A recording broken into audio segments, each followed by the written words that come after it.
जनतेसाठी कुणाशी भेटणारा आपला चॅनल सत्यमुख. आशा भोसले मंगेशकर घराण्यातील एक वेगळाच पैलू, विविध रंगांनी नटलेला एक तेजस्वी हिरा. आणि आज तो हिरा निखळला. पण हा साधासुद्धा हिरा नव्हता. त्याने स्वतःभोवती स्वतःचेच कोंदण निर्माण केलं होतं. त्या कोंदणात अनेक रत्न होती. संगीतकार, कवी, कलाकार आणि त्या सगळ्यांमध्ये आशाताई स्वतःच एक विश्व बनून राहिल्या. आशाताई म्हणजे लढवय्या वृत्तीचा जिवंत आदर्श. आयुष्यात एकामागून एक धक्के आले, पण त्या कधीच खचल्या नाहीत. उलट प्रत्येक वेळी त्या अधिक ताकदीने उभ्या राहिल्या. त्यांनी आयुष्य जगलं तेही पूर्णपणे आपल्या अटींवर, आपल्या मर्जीनुसार. हाच त्यांचा खरा वारसा आहे, जो प्रत्येकासाठी मार्गदर्शक ठरतो. त्यांच्या आवाजात एक जादू होती, एक वेगळं सामर्थ्य. मराठी शास्त्रीय भावगीतं, लावणी, हिंदी चित्रपटगीत, कोणताही प्रकार असो, त्या गाणं फक्त गात नव्हत्या, त्या ते जगत होत्या.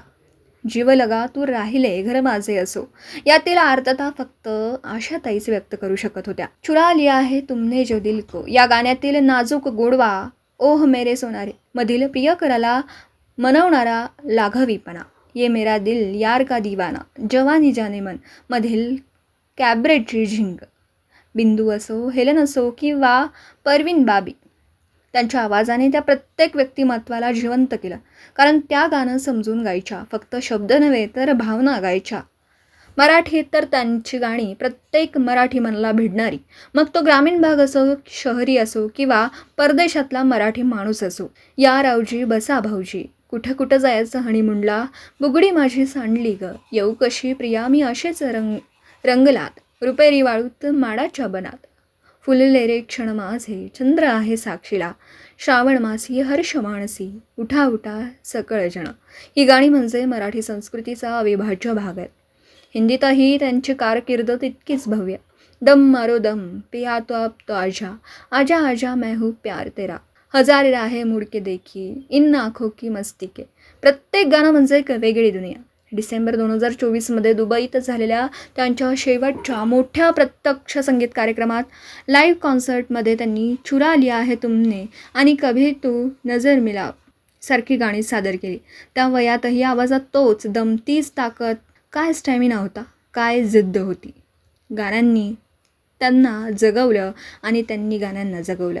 म्हणूनच आज त्यांना श्रद्धांजली वाहताना मी त्यांचं रेखाकृती स्केच नाही काढलं, तर एक हस्तसुंदर अर्कचित्र काढलं.